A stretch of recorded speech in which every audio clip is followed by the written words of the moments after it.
ಪ್ರೌಢಶಾಲೆ ಗುಪ್ಪೇನಹಳ್ಳಿಯಲ್ಲಿ ಗಣಿತ ಶಿಕ್ಷಕನಾಗಿ ಕರ್ತವ್ಯವನ್ನು ನಿರ್ವಹಿಸ್ತಿದ್ದೆ.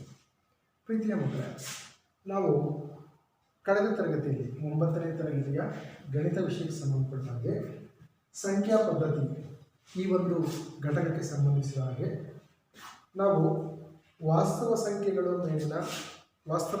ಮೇಲಿನ ಕ್ರಿಯೆಗಳ ಬಗ್ಗೆ ತಿಳ್ಕೊಂಡಿದ್ದೀವಿ ಮಕ್ಕಳೇ. ಸೊ ಈ ವಾಸ್ತವ ಸಂಖ್ಯೆಗಳ ಮೇಲಿನ ಕ್ರಿಯೆಗಳನ್ನು ನಾನು ಇನ್ನೊಂದ್ಸರಿ ರೀಕಾಲ್ ಮಾಡಿ ಸಮರೈಸ್ ಮಾಡಿ ಹೇಳೋದಾದರೆ, ಯಾವುದೇ ಒಂದು ಭಾಗಲಬ್ಧ ಸಂಖ್ಯೆ ಮತ್ತು ಒಂದು ಅಭಾಗಲಬ್ಧ ಸಂಖ್ಯೆ ಇವುಗಳ ಮೊತ್ತ ಅಥವಾ ವ್ಯತ್ಯಾಸ ಏನಾಗಿರುತ್ತೆ ಅಂದರೆ ಒಂದು ಅಭಾಗಲಬ್ಧ ಸಂಖ್ಯೆನೇ ಆಗಿರುತ್ತೆ. ಅದೇ ರೀತಿ ಯಾವುದೇ ಎರಡು ಅಭಾಗಲಬ್ಧ ಸಂಖ್ಯೆಗಳನ್ನು ಕೂಡಿದಾಗ, ಕಳೆದಾಗ, ಗುಣಿಸಿದಾಗ ಅಥವಾ ಭಾಗಿಸಿದಾಗ ಬರ್ತಕ್ಕಂಥದ್ದು ಯಾವ ಸಂಖ್ಯೆ ಆಗಿರುತ್ತೆ ಅಂದರೆ ಅದು ಫಲಿತಾಂಶ ಐದರ ಭಾಗಲಬ್ಧ ಸಂಖ್ಯೆ ಆಗಿರ್ಬೋದು ಅಥವಾ ಅಭಾಗಲಬ್ಧ ಸಂಖ್ಯೆ ಆದರೂ ಆಗಿರ್ಬೋದು. ಈಗ ನಾವು ಒಂದು ಲೆಕ್ಕವನ್ನು ನೋಡೋಣ. 3.5 ಸಂಖ್ಯಾ ರೇಖೆಯ ಮೇಲೆ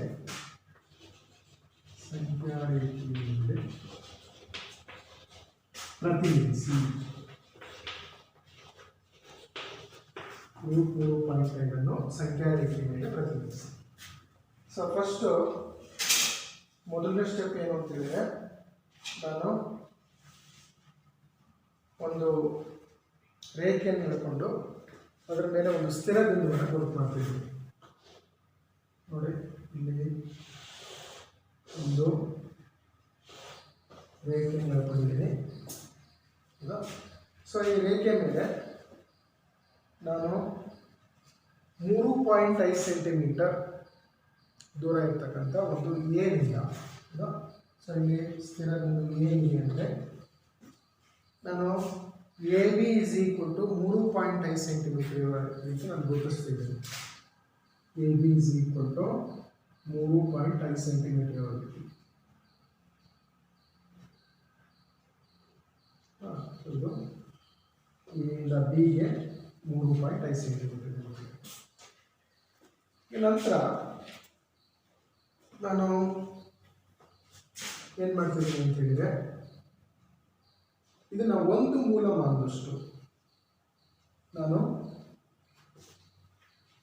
ಆ ರೇಖೆಯಿಂದ ಬಲಭಾಗಕ್ಕೆ ಒಂದು ಮೂಲಮಾನದಲ್ಲಿ ನಾನು ಸಿ ಬಿಂದುವನ್ನು ಗುರುತು ಮಾಡ್ತೀನಿ. ನೋಡಿ, ಇಲ್ಲಿಂದ ಇಲ್ಲಿಗೆ ಎಷ್ಟಿದೆ ನಮಗೆ 3.5 ಸೆಂಟಿಮೀಟರ್. ಹೌದಾ? ಸೊ ಇಲ್ಲಿಂದ ಇಲ್ಲಿಗೆ ಒಂದು ಮೂಲಮಾನ ಇರೋ ರೀತಿ ಒಂದು ಬಿಂದುವನ್ನು ಗುರುತು ಮಾಡ್ಕೊಳ್ತಾ ಇದ್ದೀನಿ. ಸೊ ಇದು ಯಾವ ಬಿಂದು ಅಂತ ಹೇಳಿದರೆ ಇದು ಸಿ ಬಿಂದು. ಎ ಬಿ ಉದ್ದ ಎಷ್ಟಿದೆ? 3.5 ಸೆಂಟಿಮೀಟರ್ ಇದೆ. ಸೊ ಬಿ ಇಂದ ಸಿಗೆ ಒಂದು ಮೂಲಮಾನ ಅಂತ ಹೇಳಿದರೆ 1 ಸೆಂಟಿಮೀಟರ್ ರೀತಿ ನಾನು ಸಿ ಬಿಂದುವನ್ನು ಗುರುತು ಮಾಡ್ಕೊಂಡಿದ್ದೀನಿ ಸಂಖ್ಯಾ ರೇಖೆ. ಸೊ ಈಗ ನಾನೇನು ಮಾಡ್ತಿದ್ದೀನಿ ಅಂತ ಹೇಳಿದರೆ, ನೋಡಿ, ಈಗ ಎ ಸಿನ ಮಧ್ಯ ಬಿಂದುವನ್ನು ಗುರುತು ಮಾಡ್ತಾ ಇದ್ದೀನಿ. ಕರೆಕ್ಟಾಗಿ ಎ ಸಿನ ಮಧ್ಯ ಬಿಂದು ನೋಡಿ, ಎಗೂ ಸಿಗೂ ಕರೆಕ್ಟಾಗಿ ಮಧ್ಯ ಬಿಂದು ಅಂದರೆ ಎಷ್ಟು ಬರುತ್ತೆ ನೋಡಿ, ಇದು 3.5 ಸೆಂಟಿಮೀಟರ್ ಇದೆ. ಇಲ್ಲಿಂದ ಈ ಕಡೆ 1 ಸೆಂಟಿಮೀಟರ್ ಇದೆ. ಸೊ 4.5 ಸೆಂಟಿಮೀಟರ್ ಅಂದರೆ 4.5/2 ಅಂದರೆ 2.25 ಸೆಂಟಿಮೀಟರ್ ದೂರದಲ್ಲಿ ಒಂದು ಬಿಂದುವನ್ನು ಗುರುತು ಮಾಡ್ಕೊಳ್ತಿದ್ದೀನಿ. ನಾನು ಅದಕ್ಕೆ ಏನಂತ ಹೆಸರು ಕೊಡ್ತೀನಿ, ಇಟ್ ಈಸ್ ಓ ಬಿಂದುವನ್ನು ಗುರುತು ಮಾಡ್ತಾಯಿದ್ದೀನಿ. ಆಯ್ತಲ್ಲ? ಸೊ ಈಗ ಮೊದಲನೇ ಸ್ಟೆಪ್ ಏನು, ಒಂದು ಸಂಖ್ಯಾ ರೇಖೆ ಮೇಲೆ ಒಂದು ಬಿಂದು ಗುರುತು ಮಾಡ್ಕೊಂಡು AB = 3.5 ಸೆಂಟಿಮೀಟರ್ ರೀತಿ ನೀವು ಒಂದು ಬಿಂದುವನ್ನು ಗುರುತು ಮಾಡಿ ಅಲ್ಲಿ ಬಿ ಅಂತ ಹೆಸರು ಕೊಡಿ. ಆಮೇಲೆ ಬಿನಿಂದ ಒಂದು ಮೂಲಮಾನ ದೂರದಲ್ಲಿ 1 ಸೆಂಟಿಮೀಟರ್ಗೆ ಇನ್ನೊಂದು ಬಿಂದುವನ್ನು ಗುರುತಿಸಿ ಅದನ್ನು ಸಿ ಅಂತ ಹೆಸರು ಕೊಡಿ. ನೆಕ್ಸ್ಟ್ ಸ್ಟೆಪ್ ಏನು, ಎ ಸಿನ ಮಧ್ಯಬಿಂದು ಏನಿದೆ, ಎ ಸಿನ ಮಧ್ಯಬಿಂದುವನ್ನು ಓ ಅನ್ನು ಗುರುತು ಮಾಡಿಕೊಡಿ. ಈಗ ಓ ಎ ಅಥವಾ ಓ ಸಿ ತ್ರಿಜ್ಯ ಇರೋ ರೀತಿ ನೀವು ಒಂದು ಅರ್ಧ ವೃತ್ತವನ್ನು ಎಳ್ಕೊಳ್ಳಿ. ಓ ಎ ಅಥವಾ ಓ ಸಿ ತ್ರಿಜ್ಯ ಇರೋ ರೀತಿ ಒಂದು ಅರ್ಧ ವೃತ್ತವನ್ನು ಎಳ್ಕೊಳ್ತಾ ಇದ್ದೀವಿ. ಆಯ್ತಲ್ಲ? ಸೊ ಈಗ ಇಲ್ಲಿ ಬಿನಿಂದ ನಾನೇನು ಮಾಡ್ತಿದ್ದೀನಿ ಅಂತ ಹೇಳಿದರೆ, ಎ ಸಿಗೆ ಲಂಬವಾಗಿ ಬಿ ಡಿಯನ್ನು ಎಣಿತಿದ್ದೀನಿ ಬಿ ಬಿಂದುವಿನಲ್ಲಿ. ಎ ಸಿ ಲಂಬವಾಗಿ ನಾನೇನು ಹೇಳ್ತಿದ್ದೀನಿ, ಬಿ ಡಿಯನ್ನು ಹಿಡಿತಾ ಇದ್ದೀನಿ. ನೋಡಿ, ಎ ಸಿ ಲಂಬವಾಗಿ ಬಿ ಡಿಯನ್ನು ಹಿಡಿತಿದ್ದೀನಿ. ಸೊ ಆ ಡಿ ಬಿಂದು ಎಲ್ಲಿ ಈ ಸರ್ಕಲನ್ನು ಕಟ್ ಮಾಡುತ್ತೆ ಅಂದರೆ ನೋಡಿ, ಇದು ಡಿ ಬಿಂದು. ಅದು ಕಟ್ ಮಾಡೋ ಪಾಯಿಂಟನ್ನು ನಾವೇನಂತ ಕರೀರಿ, ಡಿ ಬಿಂದು ಅಂತ ಕರೀರಿ. ಸೊ ಈಗ ಈ ಡಿ ಬಿಂದು ಏನನ್ನು ಸೂಚಿಸುತ್ತೆ ನಮಗೆ ಅಂತ ಹೇಳಿದರೆ √3.5 ಬೆಲೆಯನ್ನು ಸೂಚಿಸುತ್ತೆ. ಬಿ ಡಿ ಇದೆಯಲ್ಲ, ಈ ಬಿ ಡಿ ಅಳತೆ ಎಷ್ಟಿರುತ್ತೆ ಅಂತ ಹೇಳಿದರೆ √3.5 ಇದೆ. ಈಗ ಬಿ ಡಿ ಎಷ್ಟಿದೆಯೋ ಹೌದಾ, ಅಷ್ಟು ಬಿ ಬಿಂದುವನ್ನು ಕೇಂದ್ರವಾಗಿಟ್ಕೊಂಡು ಬಿ ಡಿ ಎಷ್ಟಿದೆಯೋ ಅಷ್ಟು ಕಂಸ ತಗೊಳ್ಳಿ. ಬಿ ಡಿ ಎಷ್ಟಿದೆಯೋ ಅಷ್ಟು ಕಂಸ ತಗೊಂಡು ನೆಕ್ಸ್ಟ್ ಇನ್ನೊಂದು ಈ ಆಫ್ ಸರ್ಕಲನ್ನು ಕಂಟಿನ್ಯೂ ಮಾಡಿ.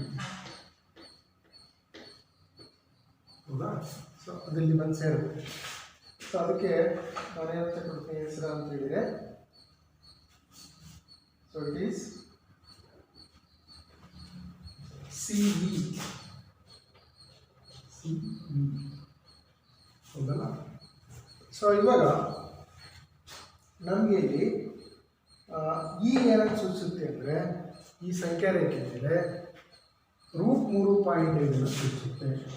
ಇದು ಈ ಪಾಯಿಂಟ್ ಇದೆಯಲ್ಲ, ಈ ಏನನ್ನು ಸೂಚಿಸುತ್ತೆ ಅಂತ ಹೇಳಿದ್ರೆ ಸಂಖ್ಯಾ ರೇಖೆ ಮೇಲೆ √3.5 ಸೂಚಿಸ್ತಾ ಇದೆ ಮಕ್ಕಳು.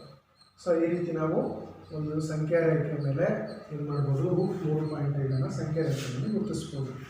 ಸೊ ಹಂತಗಳನ್ನ ಇನ್ನೊಂದು ಸರಿ ಹೇಳ್ತೀನಿ. ಏನೋ ಒಂದು ಸರಳ ರೇಖೆ ಹೇಳ್ಕೊಳ್ಳಿ, ಹೇಳ್ಕೊಂಡು ಅಲ್ಲಿ ಒಂದು ಪಾಯಿಂಟ್ ಎ ಗ್ರೂಪ್ ಮಾಡ್ಕೊಳ್ಳಿ. ಎ ಇಂದ 3.5 ಸೆಂಟಿಮೀಟರ್ ದೂರದಲ್ಲಿ ಡಿ ಬಿಂದು ಗ್ರೂಪ್ ಮಾಡ್ಕೊಳ್ಳಿ. ನಂತರ ಬಿ ಇಂದ 1 ಸೆಂಟಿಮೀಟರ್ ದೂರದಲ್ಲಿ 1 ಮೂಲಮಾನದಲ್ಲಿ ಸಿ ಬಿಂದು ಗ್ರೂಪ್ ಮಾಡ್ಕೊಳ್ಳಿ. ಎ ಸಿಗೆ ಮಧ್ಯ ಬಿಂದು ಕಂಡಿಟ್ಕೊಳ್ಳಿ, ಅದು ಎ ಒ ಆಗಿರಲಿ. ಸೊ ಎ ಒ ಕಂಸ ತೆಗೆದುಕೊಂಡ್ಬಿಟ್ಟು ಒಂದು ಅರ್ಧ ವೃತ್ತ ಎಳೀರಿ. ನೆಕ್ಸ್ಟ್ ಈ ಅರ್ಧ ವೃತ್ತವನ್ನು ಎಲ್ಲಿ ನೋಡಿ, ಇಲ್ಲಿ ಎ ಸಿಗೆ ಒಂದು ಲಂಬ ಬಿ ಡಿ ಎಳೀರಿ. ಸೊ ಈ ಅರ್ಧ ವೃತ್ತವನ್ನು ಬಿ ಡಿ ಎಲ್ಲಿ ಕಟ್ ಮಾಡಿರುತ್ತೋ ಆ ಪಾಯಿಂಟನ್ನು ಅದು ಡಿ ಆಗಿರಲಿ. ಸೊ ಬಿ ಡಿ ನಮಗೆ √3.5 ಆಗಿರುತ್ತೆ. ಸೊ ಅಷ್ಟೇ ಸಂಖ್ಯೆ ರೇಖೆ ಮೇಲೆ ಬರುತ್ತೆ ಅಂದರೆ ಬಿ ಡಿ ಕಂಸ ತಗೊಂಡು ಬಿ ಬಿಂದು ಕೇಂದ್ರವಾಗಿಟ್ಕೊಂಡು ಇನ್ನೊಂದು ಆಫ್ ಸರ್ಕಲ್ ಇರುತ್ತೆ. ಸೊ ಸಂಖ್ಯಾ ರೇಖೆ ಮೇಲೆ ಬರತಕ್ಕಂಥ ಈ ಬಿಂದು ಏನನ್ನು ಸೂಚಿಸುತ್ತೆ ಅಂತ ಹೇಳಿದ್ರೆ √3.5 ಬೆಲೆಯನ್ನು ಸೂಚಿಸುತ್ತೆ. ಸೊ ಇಷ್ಟು, ಇದು √3.5 ಸಂಖ್ಯಾ ರೇಖೆ ಮೇಲೆ ಗುರುತಿಸ್ತಕ್ಕಂಥ. ಈಗ ನೆಕ್ಸ್ಟ್ ಲೆಕ್ಕಕ್ಕೆ ಹೋಗೋಣ.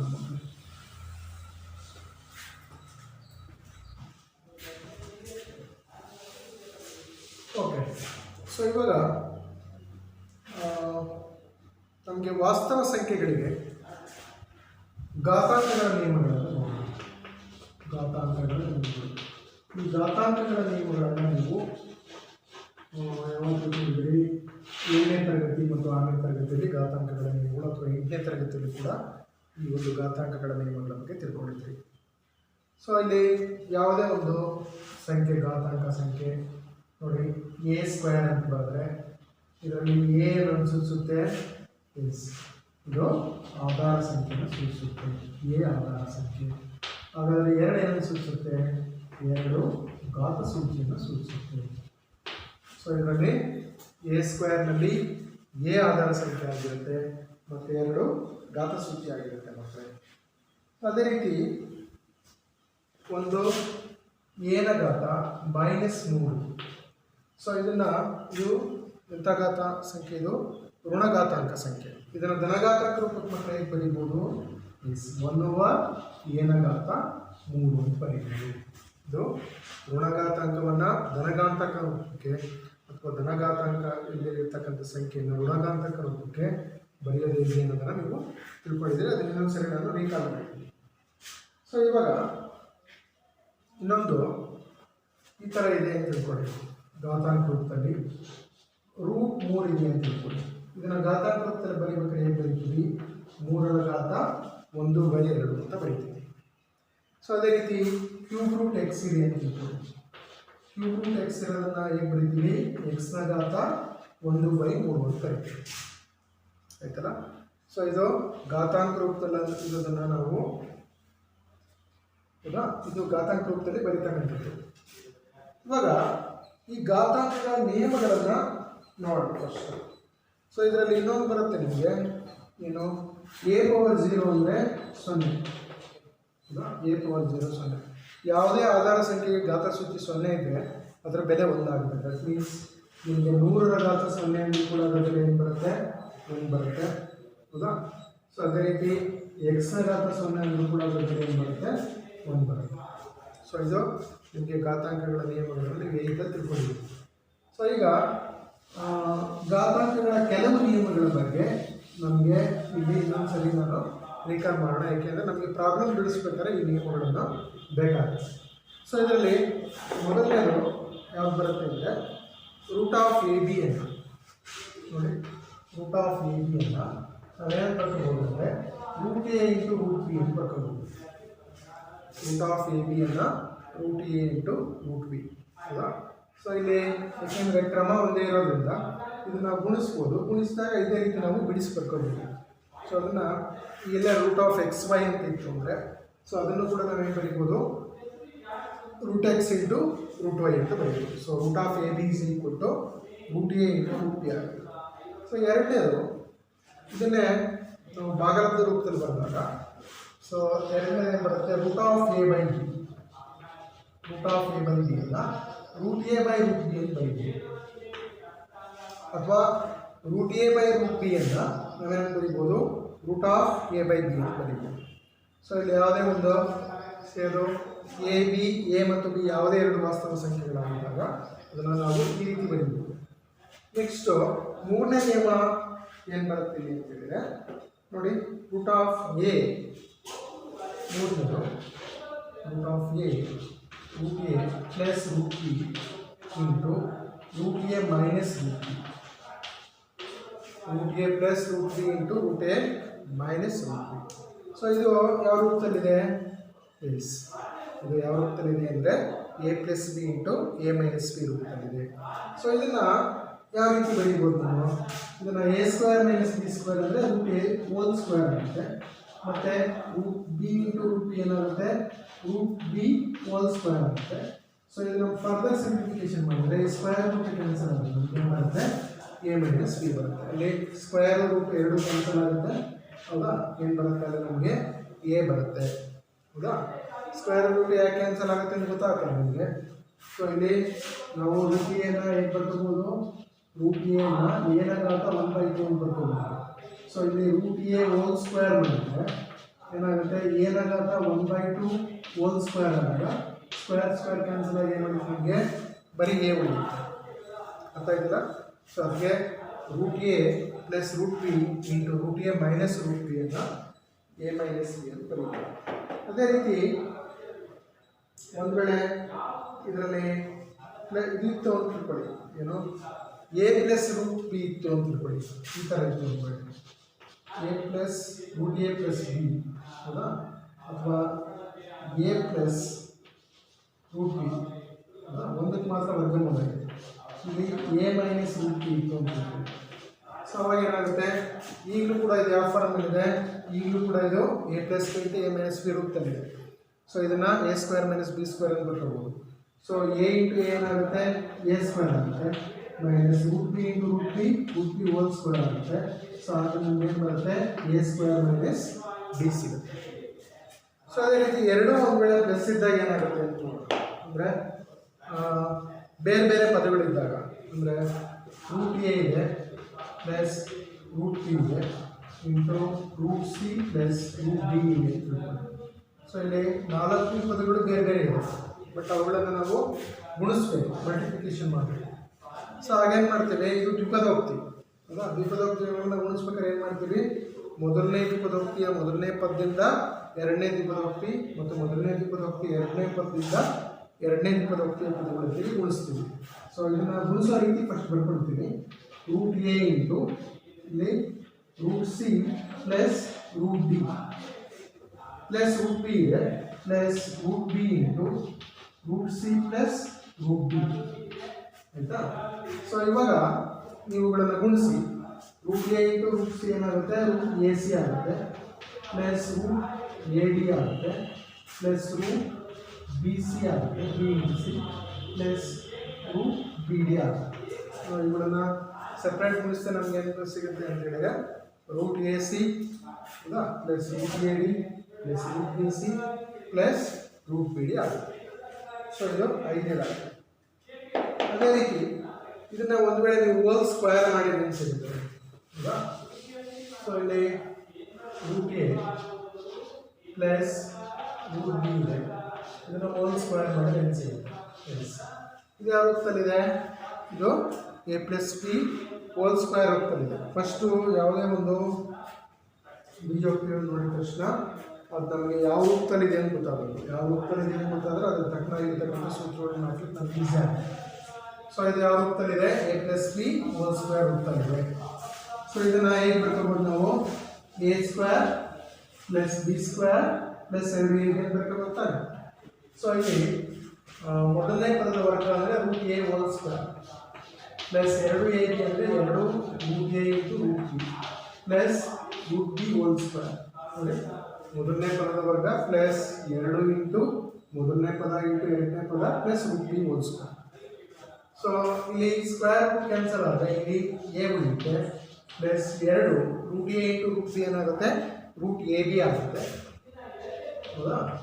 ಇದೇನಾಗುತ್ತೆ ಮೊದಲೇ root b whole square square root cancel ಆದರೆ ನಮಗೆ ಬಿ ಉಳಿಯುತ್ತೆ. ಸೊ ಇವಾಗ ಇದೇ ರೀತಿ ಇದಕ್ಕೆ ಅನ್ವಯ ಆಗೋ ರೀತಿ ಕೆಲವೊಂದು ಪ್ರಾಬ್ಲಮ್ಸ್ಗಳನ್ನು ನಾವು ನೋಡೋಣ ಹೌದಾ. ಅದೇ ನಿಮಗೆ root a minus root b whole square ಬಂತು ಅಂದರೆ ಇದೇನಾಗುತ್ತೆ? ಇದನ್ನೇನು ಬರೀ ಅವಶ್ಯಕತೆ ಇಲ್ಲ. ಇಲ್ಲಿ ಪ್ಲಸ್ ಇರೋದು ನಮಗೆ ಮೈನಸ್ ಬರುತ್ತೆ. A minus 2 root a b plus b ಆಗುತ್ತೆ. ಸೊ ಈ ರೀತಿ ನಾವು ಈ ಘಾತಾಂಕಗಳು ಮತ್ತು ಈ ರೀತಿ ಬೀಜೋಕ್ತಿಗಳ ಸಮೀಕರಣಗಳನ್ನು ನಾವು ಬಳಕೆ ಮಾಡ್ಕೊಂಡ್ಬಿಟ್ಟು ನಾವು ಕೆಲವೊಂದು ವಾಸ್ತವ ಸಂಖ್ಯೆಗಳನ್ನು ಸಂಕ್ಷೇಪಿಸ್ತೀವಿ. ಸೊ ಇದು ನಿಮಗೆ ಜಸ್ಟ್ ರೀಕಾಲ್ ತಿಳಿದಿರಲಿ ಅಂತ ಹೇಳಿದ್ದೀನಿ. ಈಗ ನಮಗೆ ಮುಖ್ಯವಾಗಿರ್ತಕ್ಕಂಥ ಸಮಸ್ಯೆಗೆ ಬರೋಣ. ಓಕೆ, ಈಗ ಮೊದಲನೇ ಸಂಕ್ಷೇಪಿಸಿ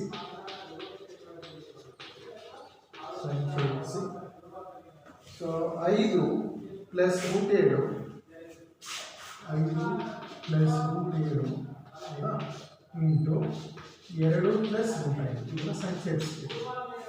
5 plus root 7 into 2 plus root 5. So ಈಗ ಇದನ್ನು ಯಾವ ರೀತಿ ಸಂಕ್ಷೇಪಿಸ್ಬೇಕು ನಾವು? ಸೊ ಇದು ಯಾವ ರೂಪದಲ್ಲಿದೆ? ಇದು a plus b into C plus D ರೂಪದಲ್ಲಿದೆ. ಸೊ ಇದರ ಪ್ರತಿ ಪದವನ್ನು ನಾವು ಗುಣಿಸ್ತಾ ಹೋಗ್ಬೇಕು. ಸೊ ಇಲ್ಲಿ 5 ಇದೆ, 5ಅನ್ನು 2 ಪ್ಲಸ್ ರೂಟ್ 5 ರೂಟಿಗೆ ಗುಣಿಸೋ ರೀತಿ ಬರ್ತದೆ, ಗುಣಿಸೋ ರೀತಿ. ನೆಕ್ಸ್ಟು ರೂಟ್ 7ಅನ್ನು 2 ಪ್ಲಸ್ ರೂಟ್ 5 ರೂಟಿಗೆ ಗುಣಿಸೋ ರೀತಿ ಬರ್ತದೆ ಆಯಿತಾ. ಸೊ ಇವಾಗ ಏನಾಗುತ್ತೆ? ಸಪ್ರೇಟಾಗಿ 5ರಲ್ಲಿ ಅರ್ಥ ಆಗುತ್ತೆ. ಇದು ಪ್ಲಸ್ 5 ಇಂಟು ರೂಟ್ 5 ಏನಾಗುತ್ತೆ? ಎಸ್, 5 ಇಂಟು ರೂಟ್ 5 5 ರೂಟ್ 5 ಆಗುತ್ತೆ. 5 ರೂಟ್ 5 ನೋಡಿ, ಇಲ್ಲಿ ಸಾಗಣಕವನ್ನು ಸಾಗಣಕಕ್ಕೆ ಗುಣಿಸ್ಬೇಕು, ಕರ್ಣೀಯದೊಳಗಿರೋದನ್ನು ಹಾಗೆ ಬರ್ಕೋಬೇಕು. ಪ್ಲಸ್ ಇದೇನಾಗುತ್ತೆ? 2 7 ಆಗುತ್ತೆ ಪ್ಲಸ್ ಇದೇನಾಗುತ್ತೆ? ರೂಟ್ 35 ಆಗುತ್ತೆ. ಓಕೆ, ಸೊ ಇದನ್ನು ಫರ್ದರ್ ಸಿಂಪ್ಲಿಫಿಕೇಶನ್ ಮಾಡಲಿಕ್ಕೆ ನಮಗೆ ಬರಲ್ಲ. ಸೊ ಅದರಿಂದ ಇದರ ಆನ್ಸರ್ ಏನು ಬರುತ್ತೆ ಅಂದರೆ ಇಷ್ಟೇ ಬರುತ್ತೆ. ಈಗ ಇದೇ ರೀತಿ ಎರಡನೇ ಒಂದು ಸಮಸ್ಯೆ ನೋಡೋಣ. ಎರಡನೇ ಪ್ರಾಬ್ಲಮ್ಮು ನಮಗೆ ಈ ಥರ ಇದೆ. 5 plus root 5 plus root 5 into 5 minus root 5. Okay, ಈಗ ಹೇಳಿ ಮಕ್ಕಳು, ಇದು ಯಾವ ರೂಪದಲ್ಲಿದೆ? ಎಸ್, ಇದು a plus b into a minus b ರೂಪದಲ್ಲಿದೆ ಹೌದಾ. ಸೊ ಇದಕ್ಕೆ ಯಾವ ಸೂತ್ರ ಹಾಕಿದ್ದು? A plus b into a minus b ಇದ್ದಾಗ ಏನು ಬರ್ಕೊಳ್ತೀವಿ ನಾವು? A square minus b square ಅಂತ ಬರ್ಕೊಳ್ತೀವಿ. ಅಂದರೆ ಯಾವುದೇ ಎರಡು ಬೀಜ ಪದಗಳ ಮೊತ್ತ ಮತ್ತು ವ್ಯತ್ಯಾಸಗಳ ಗುಣಲಬ್ಧ ಅದಕ್ಕೆ ಸಮನಾಗಿರುತ್ತೆ ಅಂದರೆ ಆ ಎರಡು ಬೀಜ ಪದಗಳ ವರ್ಗಗಳ ವ್ಯತ್ಯಾಸಕ್ಕೆ ಸಮನಾಗಿರುತ್ತೆ. ಸೊ ಇಲ್ಲಿ ಪ್ಲಸ್ ಇದೆ, ಮೈನಸ್ ಇದೆ, ಇಲ್ಲಿ 5 ಇದೆ, ಇಲ್ಲಿ 5 ಇದೆ, ಇಲ್ಲಿ ರೂಟ್ 5 ಇದೆ, ಅಲ್ಲಿ ರೂಟ್ 5 ಇದೆ. ಸೊ ಅವುಗಳ ವರ್ಗಗಳ ವ್ಯತ್ಯಾಸಕ್ಕೆ ಸಮನಾಗಿರುತ್ತೆ. ಸೊ ಅದರಿಂದ ಇದನ್ನು ನಾನು ನೇರವಾಗಿ ಹೇಗೆ ಬರ್ಕೊಳ್ತೀನಿ ಅಂತ ಹೇಳಿದ್ರೆ ಇದೆ. 5 into 5 5 square minus √5 into √5 1 square ಅಂತ ಬರ್ತದೆ. ಸೊ ಇದನ್ನ ಮತ್ತೆ ಫರ್ದರ್ ಸಿಂಪ್ಲಿಫಿಕೇಶನ್ ಮಾಡಿದ್ರೆ ನಮಗಿರೋ 5 25 ಬರುತ್ತೆ, ಮೈನಸ್ ಇದು ಸ್ಕ್ವೇರ್ ರೂಟ್ ಕ್ಯಾನ್ಸಲ್ ಆದರೆ 5 ಬರುತ್ತೆ. 25ರಲ್ಲಿ 5 ಹೋದರೆ ನಮಗೆ ಎಷ್ಟು ಬರುತ್ತೆ ಮಕ್ಕಳೇ? 20 ಬರುತ್ತೆ ಆನ್ಸರ್. ಸೊ ಇದೇ ರೀತಿ ಇನ್ನೊಂದು ಲೆಕ್ಕ ನೋಡೋಣ. √3 plus √7 whole square, √3 plus √7 whole square. ಹೌದಾ? ಓಕೆ, ಈಗ ಹೇಳಿ ಮಕ್ಕಳೇ, ಇದು ಯಾವ ರೂಪದಲ್ಲಿದೆ?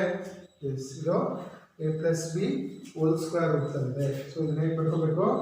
a square plus 2ab plus b square ಅಂತ ಬರ್ಕೋಬೇಕು. ಮೊದಲ ಪದದ ವರ್ಗ, ಎರಡನೇ ಪದದ ವರ್ಗ ಮತ್ತು ಮೊದಲ ಮತ್ತು ಎರಡನೇ ಪದಗಳ ಗುಣಲಬ್ಧದ ಎರಡರಷ್ಟರ ಮೊತ್ತಗಳಿಗೆ ಸಮನಾಗಿರುತ್ತೆ. ಸೊ ಇದು ಸೂತ್ರ ಇದು ಬರ್ಕೊಂಡು a plus b whole square is equal to a square plus 2ab plus b square ಅಂತ ಇದೆ. ಹೌದಾ? ನೋಡಿ, ಇಲ್ಲಿ ಎ ಇರೋ ಜಾಗದಲ್ಲಿ ಏನಿದೆ ನಮಗೆ?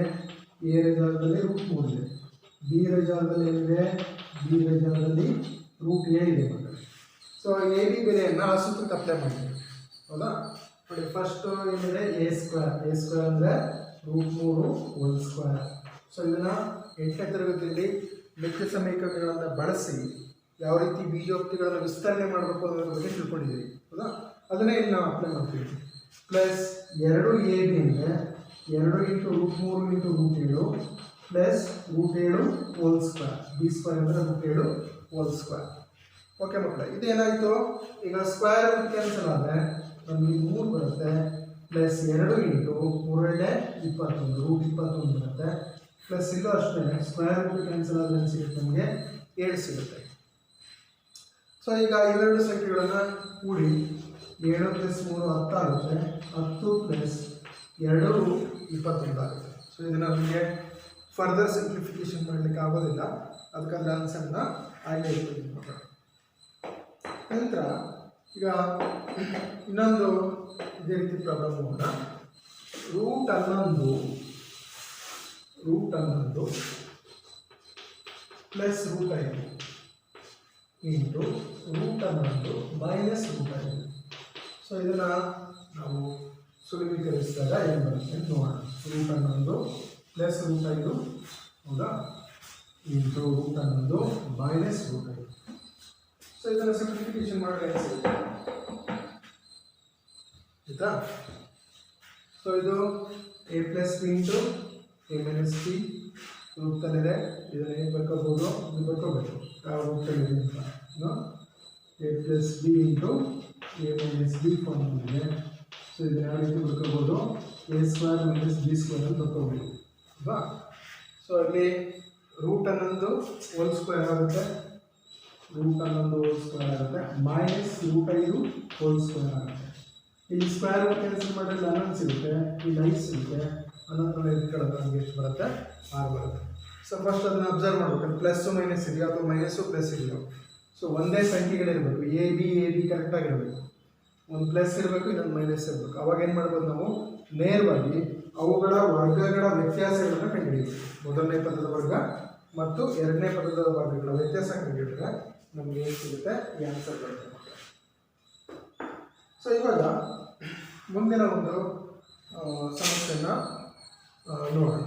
ಸೊ ಇಲ್ಲಿ ನಾವು ಅಕಾರಣೀಕರಿಸೋದು ಹೇಗೆ ಹೌದಾ ಅಂತ ನೋಡೋಣ. ಛೇದವನ್ನು ಅಕಾರಣೀಕರಿಸೋದು ಹೇಗೆ ಅಂತ.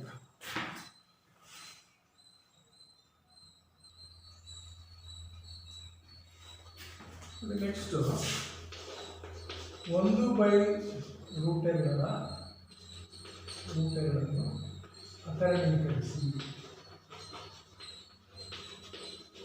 1/√2ಗಳನ್ನು ಅಕಾರಣೀಕರಿಸಿ ಅಥವಾ ಅದರ ಛೇದವನ್ನು ಅಕಾರಣೀಕರಿಸಿ.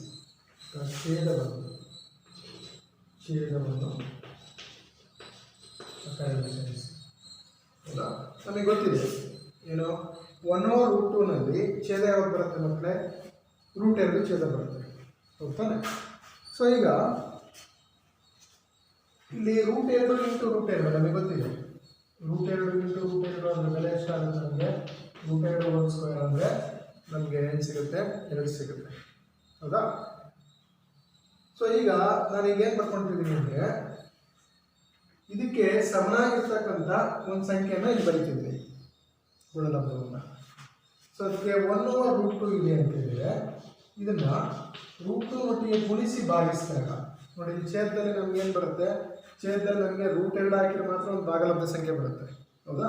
ಸೊ ಅದಕ್ಕೆ ಛೇದದಲ್ಲಿ √2 ಬರೋ ರೀತಿ ಇದಕ್ಕೆ ಸಮಯ ರೀತಿ ಇನ್ನೊಂದು ಸಂಖ್ಯೆ ಅಂತ ಹೇಳಿದ್ರೆ ಯಾವ್ದು ಹಾಕ್ಬೇಕು ನಾನು, √2/√2.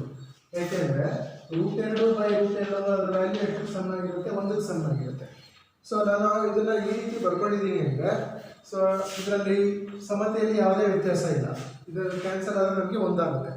ಸೊ ಇದನ್ನು ಯಾಕೆ ಈ ರೀತಿ ಬರ್ಕೊಂಡಿದ್ದೀನಿ, ಇಲ್ಲಿ ಎರಡೂ ಕಡೆ ನಮಗೆ √2 ಇದ್ದರೆ ಆಗ ನಮಗೆ ಭಾಗಲಬ್ಧ ಸಂಖ್ಯೆ 2 ಸಿಗುತ್ತೆ, ಅದಕ್ಕೆ ಆ ರೀತಿ ಬರ್ಕೊಂಡಿದ್ದೀನಿ. ಸೊ ಇವಾಗ ನಾನು ಇದರ ಅಕರ್ಣೀಕಾರ ಬರ್ಕೊಂಡಿದ್ದೀನಿ. ನೆಕ್ಸ್ಟ್ 1ಅನ್ನು √2 ಒಟ್ಟಿಗೆ ಗುಣಿಸಿದ್ರೆ ನಮಗೆ √2 ಸಿಗುತ್ತೆ. ನೆಕ್ಸ್ಟ್ ಛೇದ, ಹೌದಾ? ಛೇದವನ್ನು ಛೇದದೊಟ್ಟಿಗೆ ಗುಣಿಸ್ಬೇಕು.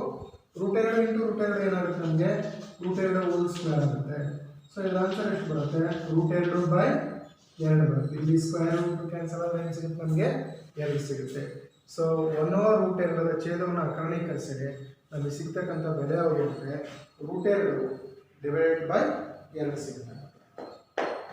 ಸೊ ಇದು ಇದೇ ರೀತಿ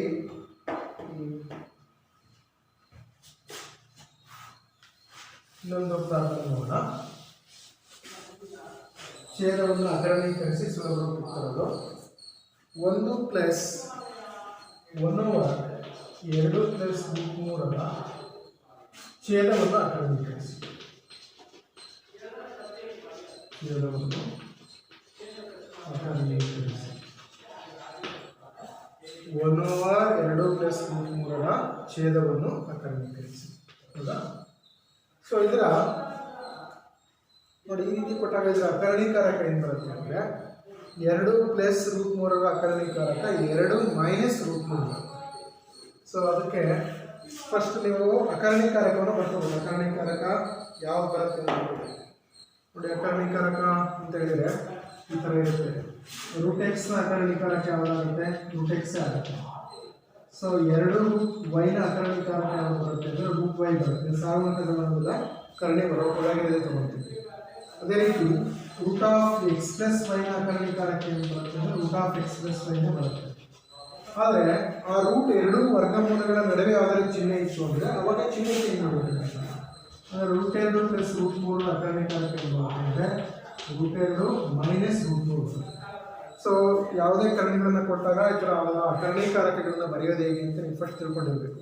ಸೊ ಆಗಿದ್ದಾಗ ಮಾತ್ರ ನಿಮಗೆ ಈ ಥರ ಕರ್ಣಿಯನ್ನು ಅಕರ್ಣೀಕರಿಸಲಿಕ್ಕೆ ಸುಲಭ ಆಗುತ್ತೆ. ಸೊ ಈಗ ನಮಗೆ ಛೇದದಲ್ಲಿ ಯಾವುದಿದೆ, ಯಾವ ಸುಲಭ ಇದೆ ಅಂತ ಹೇಳಿದ್ರೆ 2 + √3 ಇದೆ.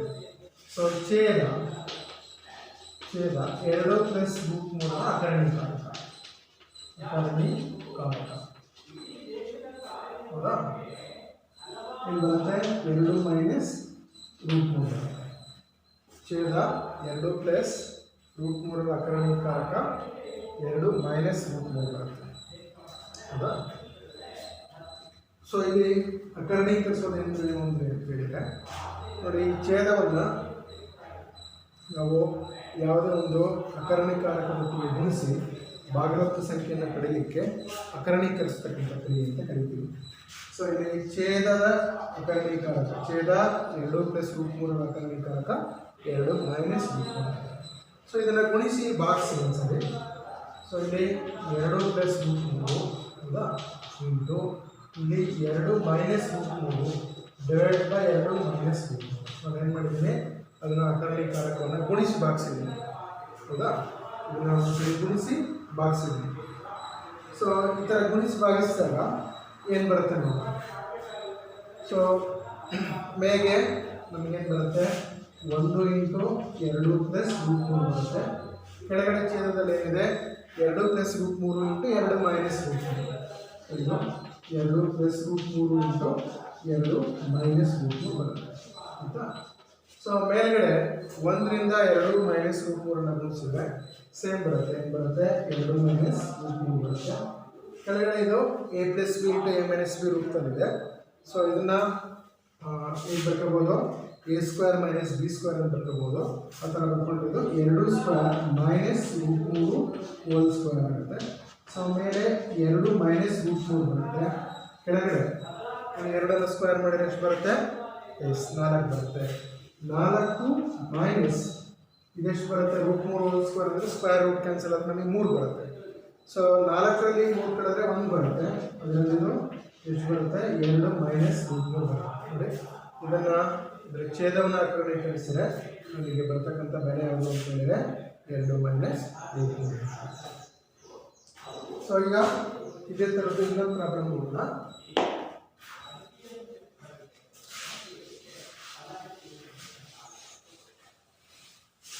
ನೆಕ್ಸ್ಟ್ ಇದೇ ರೀತಿ ಛೇದ ಅಕ್ರಮೀಕರಿಸೋದು. 5 divided by root 3 minus root 5. 5 divided by root 3 minus root 5. Okay. So ಈಗ ನಮಗೆ ಗೊತ್ತಿದೆ ಇದರಲ್ಲಿ ಇದರಲ್ಲಿ ಛೇದ ಯಾವ್ದು ಬರುತ್ತೆ? ರೂಟ್ 3 ಮೈನಸ್ ರೂಟ್ 5 ಬರುತ್ತೆ. ರೂಟ್ 3 ಮೈನಸ್ ರೂಟ್ 5 ಕರ್ಣೀಕಾರಕ ಯಾವುದು? Root 3 plus root 5. ನೋಡಿ, 2 ಸಪ್ರೇಟ್ ರೂಟ್ಗಳಿದ್ದಾಗ ಅದರ ಚಿಹ್ನೆ ಚೇಂಜ್ ಮಾಡಬೇಕಾಗುತ್ತೆ. ಸೊ ಇದನ್ನು ಫಸ್ಟ್ ನಾನು ಬರೀತೀನಿ. ಛೇದ ರೂಟ್ 3 ಮೈನಸ್ ರೂಟ್ 5ರ ಅಕರ್ಣೀಕಾರಕ root 3 plus root 5. Root 3 plus root 5. So ಈಗ ಏನು ಮಾಡಬೇಕು? ನಾವು ಅಕರ್ಣೀಕಾರಕವನ್ನು ಗುಣಿಸಿ ಭಾಗಿಸ್ಬೇಕು. So 5 by root 3 minus root 5 ಹೌದಾ ಇಂಟು ಏನು ಬರುತ್ತೆ? Root 3 plus root 5 divide by root 3 plus root 5. ನೋಡಿ, ಅದರೊಟ್ಟಿಗೆ ಒಂದ್ಸರಿ ಗುಣಿಸಿ ಭಾಗಿಸಿದ್ದೀನಿ. ಅದರ ಅಂಶದಲ್ಲೂ ಅದನ್ನೇ ಬರ್ಕೊಂಡಿದ್ದೀನಿ, ಛೇದದಲ್ಲೂ ಅದನ್ನೇ ಬರ್ಕೊಂಡಿದ್ದೀನಿ. ಸೊ ಈಗ ಅದನ್ನು ಗುಣಿಸಿದರೆ 5 ಇಂಟು ಏನು ಬರುತ್ತೆ? ರೂಟ್ 3 ಪ್ಲಸ್ ರೂಟ್ 5 ಬರುತ್ತೆ. ಕೆಳಗಡೆ root 3 minus root 5 into root 3 plus root 5 ಅಂದರೆ ಸೊ ಇದು ಯಾವ ರೂಪದಲ್ಲಿದೆ? A minus b into a plus b ರೂಪದಲ್ಲಿದೆ. ಹಾಗಾದರೆ ಇದು ಏನು ಬರ್ಕೋಬೋದು ಮಕ್ಕಳೇ? A square minus b square ಅಂತ ಬರ್ಕೋಬೋದು ತಾನೆ. ಸೊ ಈ ರೀತಿ ಬರ್ಕೊಂಡ್ರೆ ಇಲ್ಲೇನು ಬರುತ್ತೆ? ರೂಟ್ 3 ಹೋಲ್ ಸ್ಕ್ವೇರ್ ಬರುತ್ತೆ ಮೈನಸ್ ರೂಟ್ 5 ಹೋಲ್ ಸ್ಕ್ವೇರ್ ಬರುತ್ತೆ. ಸೊ ಈಗ ಮೇಲಿಂದ ಸಿಂಪ್ಲಿಫಿಕೇಶನ್ ಮಾಡಿದೆ. ಸೊ ಅದು ಯಾವ ರೂಪದಲ್ಲಿದೆ? ಇದು a into B plus C ರೂಪದಲ್ಲಿದೆ. ಸೊ ಈಗ ನಾವು 5ಅನ್ನು ರೂಟ್ 3 ಒಟ್ಟಿಗೆ ಗುಣಿಸಿದರೆ 5 ರೂಟ್ 3 ಸಿಗುತ್ತೆ. ಪ್ಲಸ್ 5ಅನ್ನು ರೂಟ್ 5 ಒಟ್ಟಿಗೆ ಗುಣಿಸಿದರೆ 5 ರೂಟ್ 5 ಸಿಗುತ್ತೆ. ಸೊ ಇವಾಗ ರೂಟ್ 3 ಹೋಲ್ ಸ್ಕ್ವೇರ್ ಅಂದರೆ 3 ಬರುತ್ತೆ ಮೈನಸ್ ರೂಟ್ 5 ಹೋಲ್ ಸ್ಕ್ವೇರ್ ಅಂದರೆ 5 ಬರುತ್ತೆ. ಸೊ ನೆಕ್ಸ್ಟ್ ಸಿಂಪ್ಲಿಫಿಕೇಶನ್ ಮಾಡಿದರೆ ರೂಟ್ 3 ಪ್ಲಸ್ 5 ರೂಟ್ 5 ಹೌದಾ? 5 root 3 plus 5 root 5 divide by ಇಲ್ಲಿ 3ರಲ್ಲಿ 5ಅನ್ನು ಕಳೆದ್ರೆ ಎಷ್ಟು ಬರುತ್ತೆ? ಮೈನಸ್ 5 ಬರುತ್ತೆ. ಸೊ ಇದು ನಮಗೆ ಸಿಗ್ತಕ್ಕಂಥ ಒಂದು ಆನ್ಸರ್ ಅಲ್ಲ.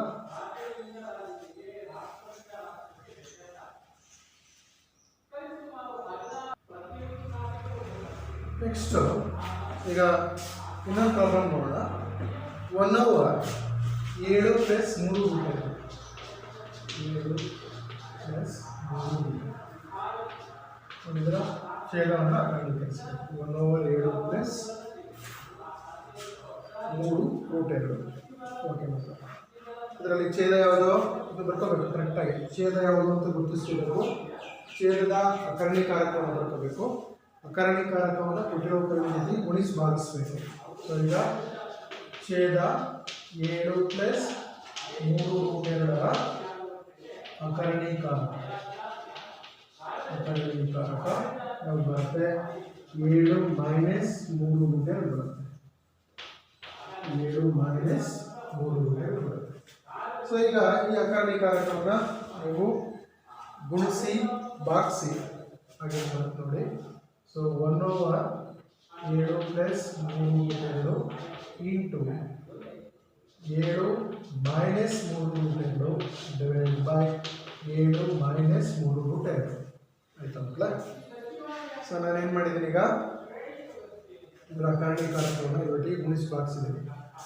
ಸೊ ಇವಾಗ ಅಂಶವನ್ನು ಅಂಶದೊಟ್ಟಿಗೆ ಗುಣಿಸಿ ಛೇದವನ್ನು ಛೇದದೊಟ್ಟಿಗೆ ಗುಣಿಸಿ ಸೊ ಇಲ್ಲಿ ನಮಗೆ 1 ಇಂಟು 7 ಮೈನಸ್ 3√2 ಅಂತ ಹೇಳಿದ್ರೆ ಅದು ಹಾಗೆ ಬರುತ್ತೆ. ಸೊ ಇದನ್ನ ಹೇಗೆ ಬರ್ಕೋಬೋದು, 7 ಮೈನಸ್ 3√2 ಅಂತಲೇ ಬರ್ಕೊಳ್ತೀವಿ ಆಯಿತಾ. ಆದರೆ ಕೆಳಗೆ ಏನಿದೆ 7 ಪ್ಲಸ್ 3√2 ಇಂಟು 7 ಮೈನಸ್ 3√2 ಇದು ಇರ್ತದೆ. 7 ಪ್ಲಸ್ 3√2 ಇಂಟು 7 ಮೈನಸ್ 3√2 ಹೌದಾ. ಸೊ ಇದು ಯಾವ ರೂಪದಲ್ಲಿದೆ, a plus b into a minus b ರೂಪದಲ್ಲಿದೆ. ಸೊ ಇದನ್ನು ಏನಂತ ಬರ್ಕೋಬೋದು, a square minus b square ಅಂತ ಬರ್ಕೋಬೋದು. So 7 minus 3√2 whole divide by a square minus b square ಅಂದರೆ 7 ಇಂಟು 7 ಸ್ಕ್ವೇರ್ ಆಗುತ್ತೆ ಮೈನಸ್ ಬಿ ಸ್ಕ್ವೇರ್ ಅಂದರೆ 3√2 ಹೋಲ್ ಸ್ಕ್ವೇರ್ ಆಗುತ್ತೆ. 3√2 ಹೋಲ್ ಸ್ಕ್ವೇರ್ ಆಗುತ್ತೆ ಆಯಿತಾ. ಸೊ ಆಮೇಲೆ ಇರೋದು 7 ಮೈನಸ್ 3√2 ಡಿವೈಡ್ ಬೈ 7 ಸ್ಕ್ವೇರ್ ಅಂದರೆ ಎಷ್ಟಾಯಿತು, 49 ಆಯಿತು. ನೆಕ್ಸ್ಟು 3√2 ಹೋಲ್ ಸ್ಕ್ವೇರ್ ಇದೆ ಹೌದಾ. 3√2 ಹೋಲ್ ಸ್ಕ್ವೇರ್ ಅಂದರೆ ಇದು ನೋಡಿ, ಈ ಸ್ಕ್ವೇರು ಎರಡಕ್ಕೂ ಅಪ್ಲೈ ಆಗುತ್ತೆ. ಸೊ ಮೈನಸ್ ಇದನ್ನು ಹೇಗೆ ಬರ್ಕೊಳ್ತೀವಿ, 3 ಸ್ಕ್ವೇರ್ ಇಂಟು √2 ಹೋಲ್ ಸ್ಕ್ವೇರ್ ಅಂತ ಬರ್ಕೊಳ್ತೀವಿ. ಗೊತ್ತಾಗ್ತಿದೆಯಲ್ಲ, ಇದು 3 ಸ್ಕ್ವೇರ್ ಇಂಟು √2 ಹೋಲ್ ಸ್ಕ್ವೇರ್ ಅಂತ ಬರ್ಕೊಳ್ತೀವಿ. ಸೊ ಹೇಗೆ ನಾವು ಏನು ಬರ್ಕೊಳ್ತೀವಿ, ರೂಟ್ ಆಫ್ ಎ ಬಿನ √a ಇಂಟು √b ಅಂತ ಬರ್ಕೊಳ್ತೀವ ಆ ಥರ. ಅಥವಾ a b whole power m ಅನ್ನು a power m into b power m ಅಂತ ಬರ್ಕೊಳ್ತೀವಿ. ಸೊ ಎ ಬಿ ಹೋಲ್ ಘಾತಾಂಕದ ನಿಯಮದಲ್ಲಿ a b whole power a power m into b power m ಅಂತ ಬರ್ಕೊಳ್ತೀವಲ್ಲ ಅಲ್ಲಿ. ಸೊ ನೆಕ್ಸ್ಟು ಇದನ್ನು ಫರ್ದರ್ ಸಿಂಪ್ಲಿಫಿಕೇಶನ್ ಮಾಡಿದರೆ ಏನು ಬರುತ್ತೆ ಆನ್ಸರ್, ಈ ಕಡೆ equals 7 minus 3√2 divide by 49 minus ನೋಡಿ 3 ಸ್ಕ್ವೇರ್ ಅಂದರೆ ಎಷ್ಟಾಗುತ್ತೆ ನಮಗೆ, 9 ಆಗುತ್ತೆ ಹೌದಾ. ಇಲ್ಲಿ 3 ಸ್ಕ್ವೇರ್ ಇಂಟು √2 ಹೋಲ್ ಸ್ಕ್ವೇರ್ ಇದೆ ನೋಡಿ. √2 ಹೋಲ್ ಸ್ಕ್ವೇರ್ನಲ್ಲಿ ಸ್ಕ್ವೇರ್ ರೂಟ್ ಕ್ಯಾನ್ಸಲ್ ಆದರೆ ಏನು ಸಿಗುತ್ತೆ ನಿಮಗೆ, ಅಲ್ಲಿ 2 ಸಿಗುತ್ತೆ ಆಯಿತಾ. ಸೊ ಇಲ್ಲಿ 7 ಮೈನಸ್ 3√2 ಡಿವೈಡ್ ಬೈ 49 ಮೈನಸ್ ಎಷ್ಟು ಸಿಗುತ್ತೆ, 15 ಸಿಗುತ್ತೆ ಆಯಿತಾ. ಸೊ ಇಲ್ಲಿ ಮೇಲ್ಗಡೆ ಏನು ಸಿಗುತ್ತೆ, 7 ಮೈನಸ್ 3√2 ಸಿಗುತ್ತೆ. ಕೆಳಗಡೆ ಸೊ ಇದು 1 ಸಿಗುತ್ತೆ, 31 ಸಿಗುತ್ತೆ. ಸೊ ಇದನ್ನು ಅಕರ್ಣೀಕರಿಸಿ ನಾವು ವ್ಯಾಲ್ಯೂ ಎಷ್ಟು ಬರುತ್ತೆ ಅಂದರೆ 7 ಮೈನಸ್ 3√2 ಡಿವೈಡ್ ಬೈ 31 ಬರ್ತದೆ. ಸೊ ಇದೇ ರೀತಿ ನೆಕ್ಸ್ಟು ಒಂದು ಪ್ರಾಬ್ಲಮ್ ನೋಡೋಣ. ಸೊ ಈ ಥರ ಛೇದವನ್ನು ಏನು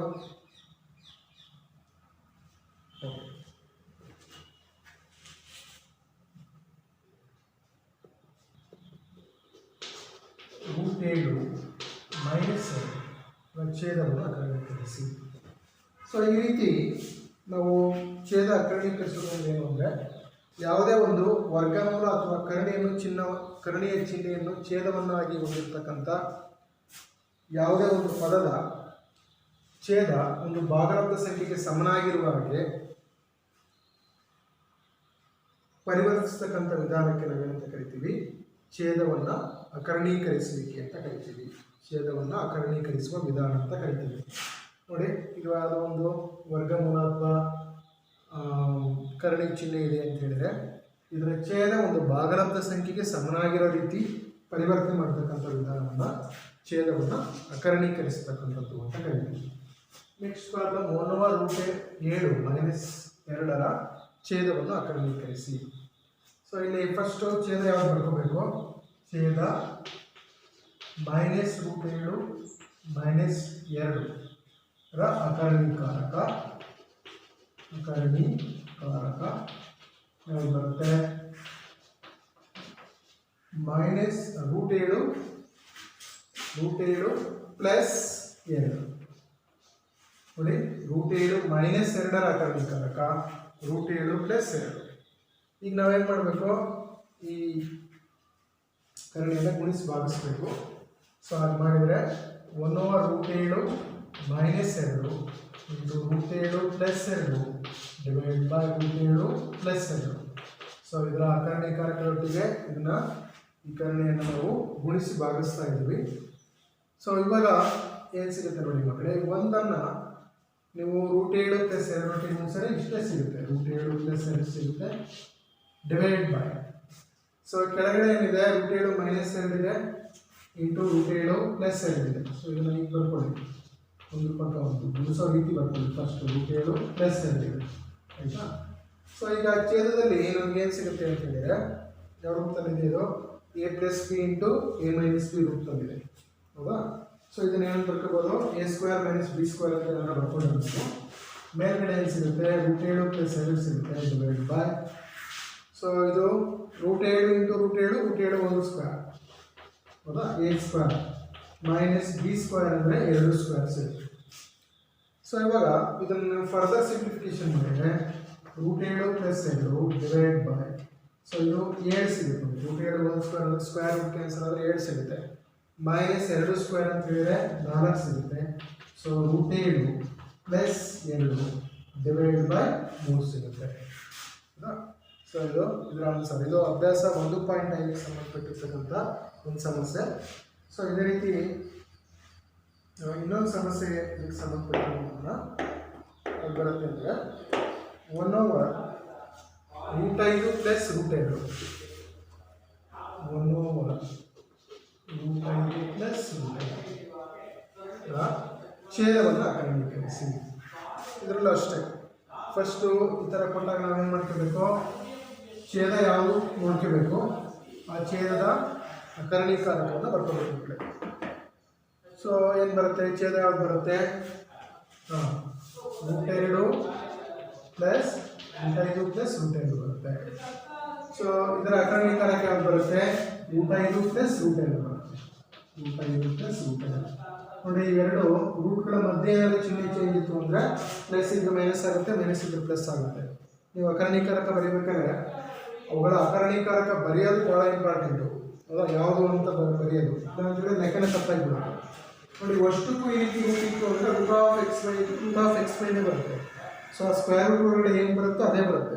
ಬಟ್ ಎರಡು ಸ್ಕ್ವೇರ್ ರೂಟ್ಗಳ ಮಧ್ಯೆ ಏನಾದರೂ ಚಿಹ್ನೆ ಇದ್ದರೆ ಆ ಚಿಹ್ನೆ ಏನಾಗುತ್ತೆ, ಚೇಂಜ್ ಆಗುತ್ತೆ. ನೋಡಿ ಪ್ಲಸ್ ಇದ್ದಾಗ ಇಲ್ಲಿ ಏನು ಬರುತ್ತೆ, ಮೈನಸ್ ಬರುತ್ತೆ, ಮೈನಸ್ 5 √5 ಮೈನಸ್ √2 ಸಿಗುತ್ತೆ. ಸೊ ಇಲ್ಲಿ ಸಾಗುಣಕ ಇತ್ತು ರೂಟ್ ಪಕ್ಕ ಅಂತ ಹೇಳಿದ್ರೆ ಇಲ್ಲಿ ಸಾಗುಣಕ ಕನ್ಸಿಡರ್ ಮಾಡೋಲ್ಲ, ನೇರವಾಗಿ ಅಕರ್ಣೀಯನ್ನು ಬರುತ್ತೆ. ಸೊ ಈಗ ಏನು ಮಾಡಿದ್ದೀನಿ ನಾನು, ಅಕರ್ಣೀಕಾರಕ ಬರ್ಕೊಂಡಿದ್ದೀನಿ. ಈಗ ನೆಕ್ಸ್ಟ್ ಸ್ಟೆಪ್ ಏನು, ಕೊಟ್ಟಿರ್ತಕ್ಕಂಥ ಕರ್ಣಿಯನ್ನು ಅಕರ್ಣೀಕಾರಕದೊಟ್ಟಿಗೆ ಗುಣಿಸಿ ಭಾಗಿಸ್ತಕ್ಕಂಥದ್ದು. ಸೊ ಇವಾಗ 1/√5 plus √2 into √5 minus √2 divide by √5 minus √2. ನೋಡಿ ಇದಕ್ಕೆ ಸಮ ಆಗಿರುತ್ತೆ. ಏನಾಗುತ್ತೆ, ಇವೆರಡು ಕ್ಯಾನ್ಸಲ್ ಮಾಡಿ ನಮ್ಗೆ ಏನು ಸಿಗುತ್ತೆ, ನಮಗೆ 1 ಸಿಗುತ್ತೆ, ಹೌದಾ. 1 ಇಂಟು ಅಂದರೆ ಇದೇ ಸಿಗುತ್ತೆ. ಸೊ ಹಾಗಾಗಿ ನಾವು ಇಲ್ಲಿ ಬರ್ಕೊಂಡಿರೋದು ಏನೂ ವ್ಯತ್ಯಾಸ ಇಲ್ಲ. ಆದರೆ ಇದನ್ನ ಯಾಕೆ ಬರ್ಕೊಂಡಿದ್ದೀವಿ ಅಂದರೆ, ಸೊ ಛೇದ ನಮಗೆ ಒಂದು ಭಾಗದ ಸಂಖ್ಯೆ ಬರಬೇಕು ಅನ್ನೋ ಉದ್ದೇಶದಿಂದ ಸೊ ಇದಕ್ಕೆ ಅನುಕೂಲ ಆಗೋ ರೀತಿ ನಾವು ಬರ್ಕೊಂಡಿದ್ದೀವಿ ಅಷ್ಟೇ ಇದನ್ನ. ಸೊ ಇವಾಗ ಮೊದಲು ಏನು ಮಾಡಬೇಕು, ಗುಣಿಸೋ ರೀತಿ ಬರ್ಕೋಬೇಕು. ಸೊ ಇಲ್ಲಿ 1 into √5 minus √2 hole divide by. So ಇದೇನು ಬರುತ್ತೆ, √5 ಪ್ಲಸ್ √2 ಇಂಟು √5 ಮೈನಸ್ √2 ಆಯ್ತಲ್ಲ. ಸೊ ನಾನು ಫಸ್ಟ್ ಏನು ಮಾಡಿದ್ದೀನಿ, ಗುಣಿಸೋ ರೀತಿ ಬರ್ಕೊಂಡಿದ್ದೀನಿ. ಸೊ ಇವಾಗ ನಾನು ನೇರವಾಗಿ ಗುಣಿಸ್ತಿದ್ದೀನಿ. 1 ಇಂಟು √5 ಅಂದರೆ ಇದೇ ಬರುತ್ತೆ, √5 ಬರುತ್ತೆ ಮೈನಸ್ √2. ನೆಕ್ಸ್ಟ್ ಸೊ ಇದು a plus b into a minus b ರೂಪದಲ್ಲಿದೆ. ಇದನ್ನು ಯಾವ ರೀತಿ ಬರೀಬೋದು, a² ಮೈನಸ್ b² ಅಂತ ಬರೀಬೋದು. ಸೊ ಇದು √5 whole square minus √2 whole square ಆಗುತ್ತೆ. ಆಗ √5 minus √2 divide by 5 minus 5. Square root cancel ಆದರೆ √5 ಹೋಲ್ ಸ್ಕ್ವೇರ್ ಅಂದರೆ ಬರೀ 5 ಸಿಗುತ್ತೆ, √2 ಹೋಲ್ ಸ್ಕ್ವೇರ್ ಅಂದರೆ ಬರೀ 2 ಸಿಗುತ್ತೆ, 5 2ಗೆ 3 ಸಿಗುತ್ತೆ. ಅದಕ್ಕೆ √5 ಮೈನಸ್ √2 ಹೋಲ್ ಡಿವೈಡ್ ಬೈ ಏನು ಸಿಗುತ್ತೆ, 5 2 3 ಸಿಗುತ್ತೆ. ಸೊ ಇದೇ ರೀತಿ ನಿಮಗೆ ಅಭ್ಯಾಸ 1.5ರಲ್ಲಿ ಬೇರೆ ಬೇರೆ ಥರ ಲೆಕ್ಕಗಳಿದ್ದಾವೆ, ಕರ್ಣಿಕ್ ಥರ ಲೆಕ್ಕಗಳಿದ್ದಾವೆ. ಅವುಗಳನ್ನು ನೀವು ಆ ಲೆಕ್ಕಗಳನ್ನು ಮಾಡ್ಕೊಂಡು ನೆಕ್ಸ್ಟ್ ಉಳಿದದ್ದನ್ನು ಮುಂದಿನ ಒಂದು ಕ್ಲಾಸಲ್ಲಿ ಕಂಟಿನ್ಯೂ ಮಾಡೋಣ. Thank you.